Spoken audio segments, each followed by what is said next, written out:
우리 함께 사도신경으로 신앙 고백하시겠습니다. 나는 전능하신 아버지 하나님 전지의 창조주를 믿습니다. 나는 그의 유일하신 아들 우리 주 예수 그리스도를 믿습니다.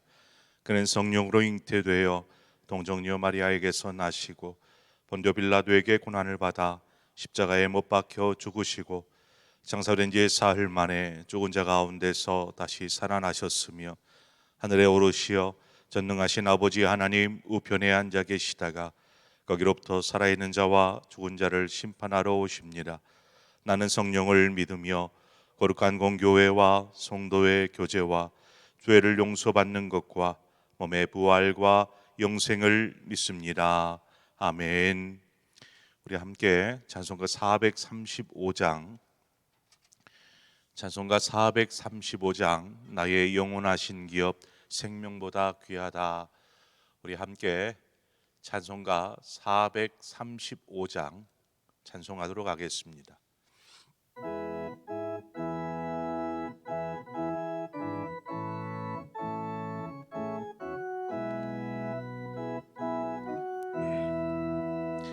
나의 영원하신 기업 생명보다 귀하다.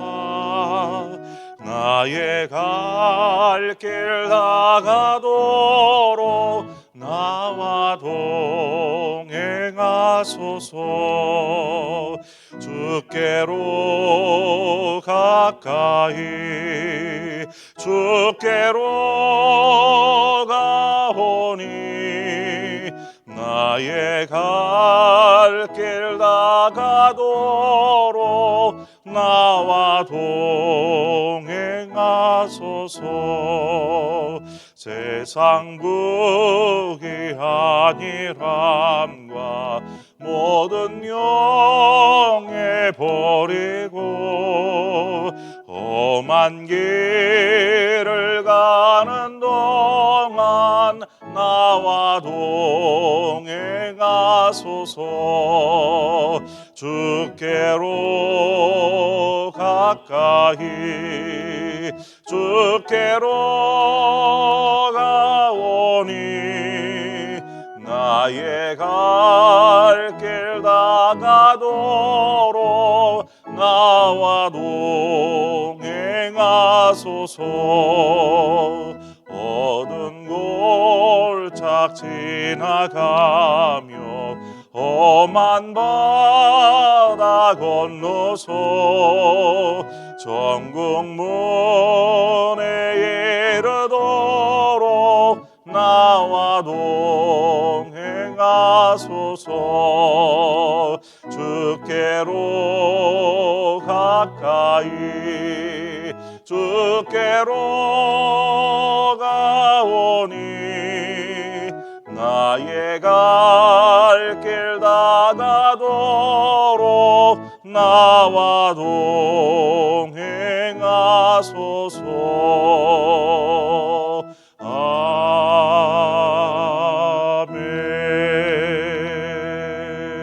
아멘.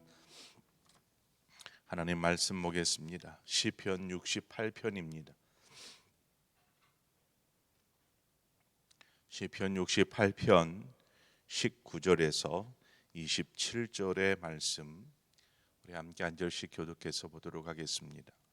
시편 68편 19절에서 27절의 말씀까지입니다. 교독합니다. 날마다 우리 짐을 지시는 주 곧 우리의 구원이신 하나님을 찬송할지로다.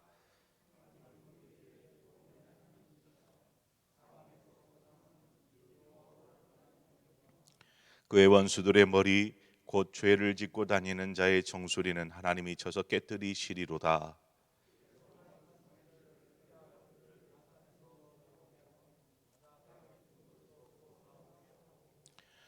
내가 그들을 심히 치고 그들의 피에 내 발을 잠그게 하며 내 집의 개의 혀로 내 원수들에게서 제 봉깃을 얻게 하리라 하시도다.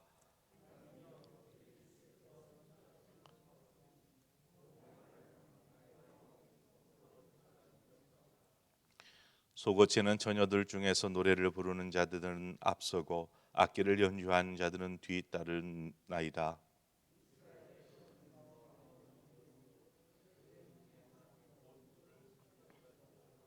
함께 읽습니다. 거기에는 그들을 주관하는 작은 베냐민과 유다의 고관과 그들의 무리와 스불론의 고관과 납달리의 고관이 있도다. 아멘.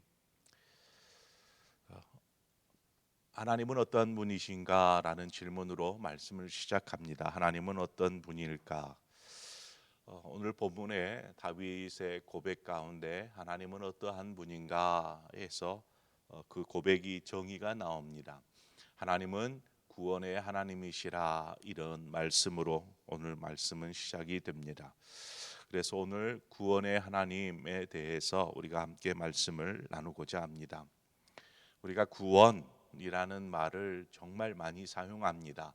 교회에서 너무나 쉽게 구원이라는 단어를 사용합니다. 구원이라고 할 때에 우리가 먼저 생각하는 것은 어떠한 구원입니까? 우리의 영혼의 구원, 즉 영적 구원을 우리는 먼저 떠올리게 됩니다. 죄 가운데 있던 우리를 구원하시기 위해 하나님께서 독생자를 아낌없이 우리를 위해 내어주셨고, 또 십자가에서 대속하게 하심으로 우리에게 하나님께서 구원을 주셨습니다. 베풀어 주셨습니다. 그것은 하나님의 무조건적인 그러한 은혜로서의 구원이 바로 이 영적 구원이다라는 것입니다. 이러한 영적 구원과 함께 우리의 삶에서 경험되어지는 삶의 구원이 있습니다. 삶의 구원. 이스라엘 백성이 애굽에서 그 고달픈 삶을 살죠. 종살이를 합니다. 그들은 그곳에서 살면서 삶에 참으로 무거운 짐을 지고 살았습니다. 출애굽기 3장 7절에 보니까 여호와께서 이르시되 내가 애굽에 있는 내 백성의 고통을 분명히 보고 그들이 그들의 감독자로 말미암아 부르짖음을 듣고 그 근심을 알고, 하나님은 하나님의 자녀가 겪는 삶에서의 고통이나 아픔에 대해서 분명하게 보고 듣고 알고 있다라고 말씀하고 있습니다. 하나님은 그것을 그저 아는 것, 즉 인지하고 계신 것에서 끝나지 않으시고 그러한 고통과 아픔에서 구원하여 주시는 분이십니다.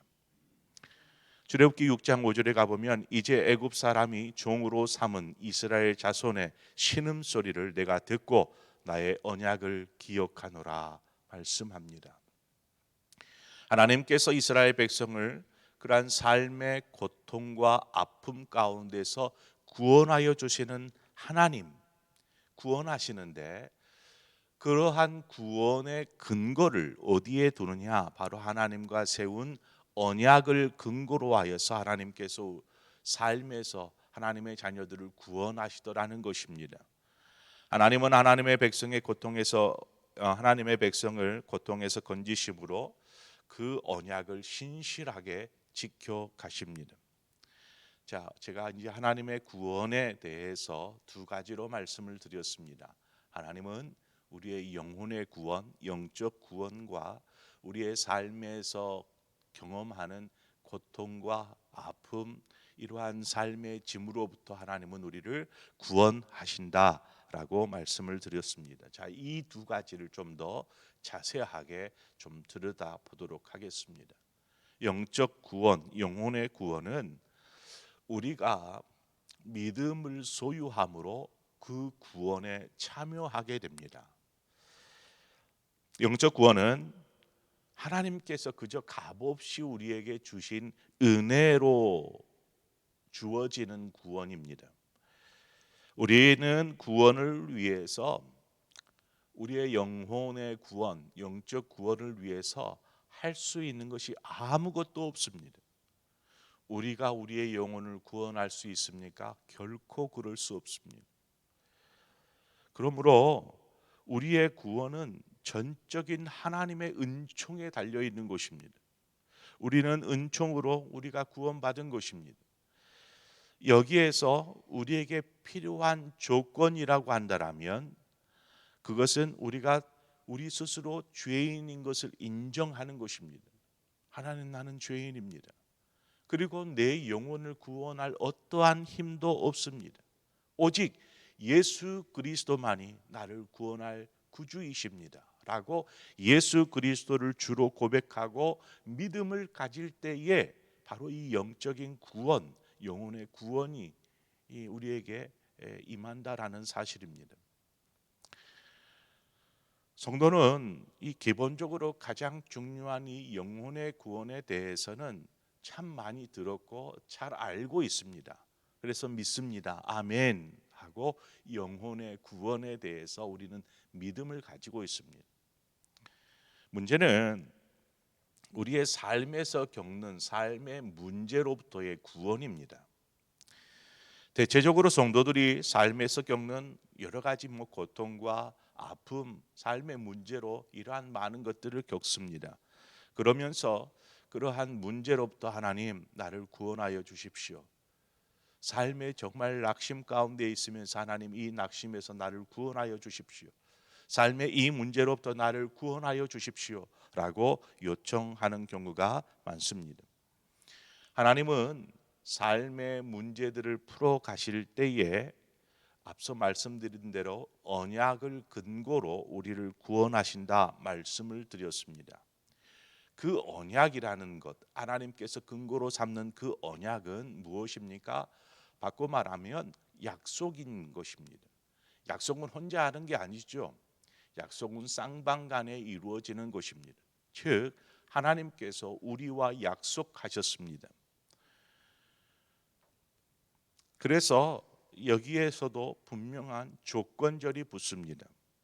앞서 영적 구원은 믿음이 조건이라고 한다면 삶의 구원은 어떠한 조건이 있냐면 하나님의 말씀에 순종하는 삶에 있습니다. 이것이 바로 우리의 삶의 구원에 대한 조건입니다.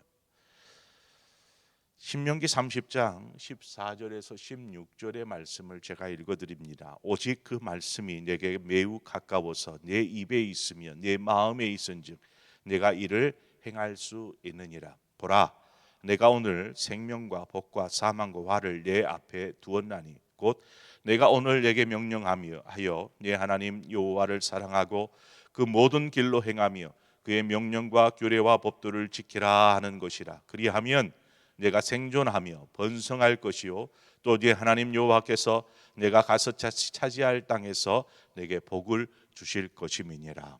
아멘. 우리가 하나님의 말씀을 지켜 행할 때에 우리의 삶에서 겪는 어떤 고통이나 아픔에서 구원하셔서 우리의 삶을 복되게 하신다라고 말씀하고 있습니다.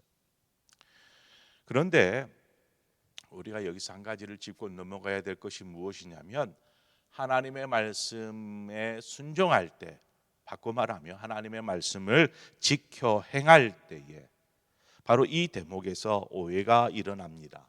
신약 시대로 건너오면 율법주의가 나옵니다. 율법주의. 그것은 무엇입니까? 율법을 지켜 행해야 한다라는 그러한 사고입니다. 이 율법주의가 나오는데 하나님의 말씀을 지키십시오, 하나님의 말씀에 순종하십시오 이 말과 율법을 지켜 행하십시오라는 말과 어떻게 보면 비슷한 말처럼 들립니다. 그러나 율법주의와 하나님의 말씀에 순종하는 것은 큰 차이가 있습니다. 이스라엘 민족이 창세기에서부터 장세기, 출애굽기, 레위기, 민수기, 신명기까지 모세 오경이라고 하죠. 이 모세 오경에 나오는 하나님의 명령, 하나님의 어떤 계명, 율례, 법도 이것들을 막 정리하기 시작했습니다. 그래서 몇 가지의 율법의 조항들을 만들었습니다. 그래서 하다 보니까 하나님께서 명령으로 이것은 지켜 행하라 라고 말씀하신 것이 248가지가 되었습니다. 이것은 행하라. 또 보니까 이것은 절대로 하지 마라 하는 그러한 율법이 365가지가 있었습니다. 그래서 도합 613가지의 율법의 조항들을 만들었습니다. 어떻게 보면 창세기부터 민수기까지 신명기까지의 내용 속에 나오는 하나님의 율법을 쉽게 정리를 해 놓았다라고도 볼 수 있어요. 이 613가지의 율법을 가지고 그것을 지켜 행하는 것입니다. 이스라엘 민족들이. 문제는 분명히 하나님의 말씀이니까 지켜 행해야지요. 순종해야지요. 그래서 이 613가지의 율법을 지켜 행합니다. 그러나 문제가 어디에서 터지냐면 이 율법을 이것하고 이건 하지 말고 이건 안 되지, 이건 해야지 하면서 이 율법을 지키느라 중요한 것을 놓쳐버렸습니다. 그것이 무엇이냐면 하나님을 사랑하는 것입니다. 이스라엘 백성이 놓쳐버린 것입니다. 모든 율법은 어디에서 시작이 되냐면 하나님을 사랑하는 데서 시작이 됩니다. 그런데 단지 율법을 지킴으로 하나님 사랑하는 그것을 그냥 후자로 두는 것입니다. 하나님 사랑은 그냥 놔두고 율법을 지키는 것에만 열심을 내는 것입니다. 율법을 지키는 것. 왜 율법보다 하나님 사랑이 더 위에 있어야 할까요? 그것은 우리는 이 율법, 613가지의 율법이 있지만 이 율법을 완전하게 지킬 수 있는 사람이 없다라는 것입니다. 하나님을 사랑하는 마음이 없는 율법은 더 크고 오히려 그 사람에게 더 무거운 짐일 수밖에 없습니다. 성도에게 여러분 신앙생활을 하니까 이렇게 하십시오. 신앙생활을 하니까 이런 것을 하면 안 됩니다. 이러한 여러 가지 것들이 분명히 우리 안에도 있어요. 그래서 내가 하나님의 자녀니까 이건 하면 안 되지라는 생각들을 하게 됩니다. 그런데 그러한 것을 가지고 우리의 삶, 우리의 행동과 우리의 생각과 우리의 마음을 이렇게 막 칼로 난도질을 하듯이 이건 안 돼, 이건 돼 이렇게 한다라면 어떻게 살 수 있겠어요? 어떻게 숨쉬며 편안하게 살 수 있겠어요? 이러면 안 되지. 일어나서 뭔가를 해야 될 것 같고. 그래서 우리는 오히려 율법이라는 무거운 짐에 눌리게 됩니다. 사랑하는 마음이 없기 때문에 일어나는 현상입니다. 그래서 주님께서 뭐라고 말씀하십니까? 수고하고 무거운 짐진 자들아 다 내게로 오라. 내가 너희를 쉬게 하리라 말씀하십니다. 여기서 짐이라는 게 무엇일까요? 이 짐이라는 것은 율법의 짐이 아닙니다. 이 짐은 하나님을 사랑하고 싶은데 우리 안에 죄악된 본성이 있어서 우리가 제대로 하나님을 사랑하지 못한 것에 대한 죄책감, 이게 무거운 짐인 것입니다. 하나님을 믿음으로 삶을 살아가고자 하는데 육신이 연약해서 그렇게 살지 못하는 이 연약함의 짐인 것입니다. 하나님을 사랑하는 마음이 있는데 제대로 잘 말씀에 순종하지 못하는 그 죄책감과 이 연약함이 우리를 짓누를 때에 그 짐에 대해서 내게로 오라. 내가 너희를 쉬게 하겠다라고 말씀하시는 것입니다. 우리는 그냥 있는 모습 그대로 주님께 나아가는 것입니다. 그저 은총을 구하고 은혜를 구하며 하나님 앞에 서는 것입니다.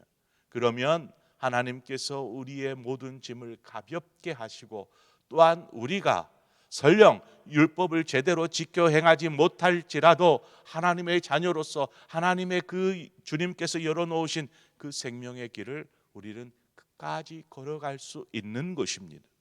그러므로 삶의 구원이라는 것, 우리가 삶에서 경험되어지는 많은 고통과 슬픔과 아픔, 이것에 짓눌려서 자유하지 못하고 그저 구속되어 있듯이 짓눌려 있는 삶, 하나님은 그 삶에서 우리를 구원하시기를 기뻐하시는 분이다라는 사실입니다. 그러므로 우리가 우리의 영혼의 구원, 믿음을 가짐으로 이 영혼의 구원을 이룰 뿐만 아니라 우리의 삶에서도 하나님의 구원을 경험하기를 원하시거든. 우리가 하나님의 말씀에 순종하되 그 순종은 바로 하나님을 사랑하는 그 마음을 가지고 하나님을 따라가는 것입니다. 그때에 우리는 하나님께서 열어놓으신 생명의 길, 그 복된 길 우리는 걷게 될 줄 믿습니다. 저와 여러분 모두가 바로 하나님께서 우리에게 주시는 아름다운 구원, 그래서 다윗이 고백하는 하나님은 구원의 하나님이십니다 라는 그 고백이 여러분의 삶 가운데, 여러분의 영혼 가운데 있기를 간절히 축원합니다. 함께 기도하겠습니다. 좋으신 하나님 아버지, 우리는 우리 스스로를 우리의 삶에서도 우리의 영혼으로도 전혀 구원할 수 없는 그러한 연약하고 부족한 죄인일 뿐입니다. 그럼에도 불구하고 하나님의 은총과 은혜 아래 우리를 사랑하여 주셔서 우리의 영혼을 구원하여 주셔서 감사합니다. 뿐만 아니라 하나님께서 말씀하셨듯이 우리의 삶을 친히 인도하시고 지키시고 보호하시되 우리로 하여금 복되게 하시겠다 말씀하신 그 약속을 신실하게 지켜주셔서 감사합니다. 하지만 우리의 삶을 보면 복된 것보다는 왜 이렇게 삶에 고단하고 가슴 아프고 슬픈 고통스러운 일들이 많이 있을까요? 하나님, 우리가 하나님의 말씀에 순종하지 못하고 그저 하나님께 복만을 바라면서 그렇게 신앙생활하고 있지는 않은지 돌아봅니다. 하나님, 우리 역시 하나님의 말씀에 순종하는 삶 살게 하여 주옵소서. 순종하고 싶어도 육신의 연약함, 우리의 죄악된 본성이 우리를 계속해서 하나님의 말씀에 순종하지 못하고 세상을 향하게 하고 죄를 범하게 합니다.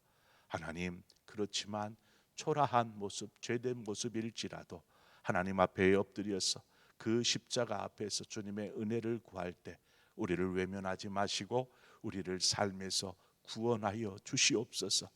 그 구원의 하나님을 경험하는 신앙생활하는 우리 모두가 되도록 인도하여 주옵소서. 오늘도 새날을 우리에게 허락하신 아버지, 오늘도 주님과 함께 겸손하게 동행하는 삶, 믿음의 삶 되게 하여 주시옵소서. 예수 그리스도의 이름으로 기도합니다. 아멘. 오늘 이 시간에 우리 함께 기도할 때에 저 북녘 땅을 위해서 함께 기도하도록 하겠습니다. 저 북한 땅 같은 한 민족인데 어느 순간 분단되어지고 이제는 서로를 적대하고 하는 그러한 분단 국가가 돼버리고 말았습니다. 하나님, 저 북녘 땅을 긍휼히 여겨 주옵소서. 속히 하나가 되어질 수 있도록 인도하여 주옵소서. 그 시작은 바로 복음의 통일입니다. 저 북녘 땅에서 정말 그 지하에서 신앙생활하는, 하나님을 붙잡고 눈물로 기도하는 지하 교회 성도들을 하나님 기억하여 주시고 저들의 기도가 응답되게 하시되 우리 역시 그저 그냥 편안한 대한민국에서의 족한 삶에서 족하이 누릴 것이 아니고 빨리 하나가 되어서 함께 한 민족의 그 기쁨을 나눌 수 있도록 우리 북한 땅을 위해서 기도하도록 하겠습니다.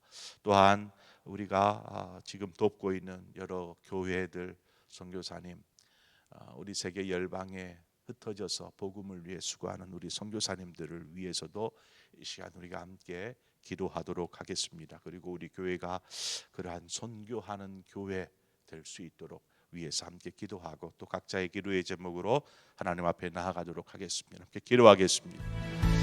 참 좋으신 하나님 아버지, 은혜와 사랑을 감사합니다. 오늘 이 새벽에 하나님 우리를 불러주신 주님 아버지, 우리의 마음과 우리의 생각이 이 시간 주님을 향합니다. 아버지, 하나님 그저 버릇처럼 습관처럼 나올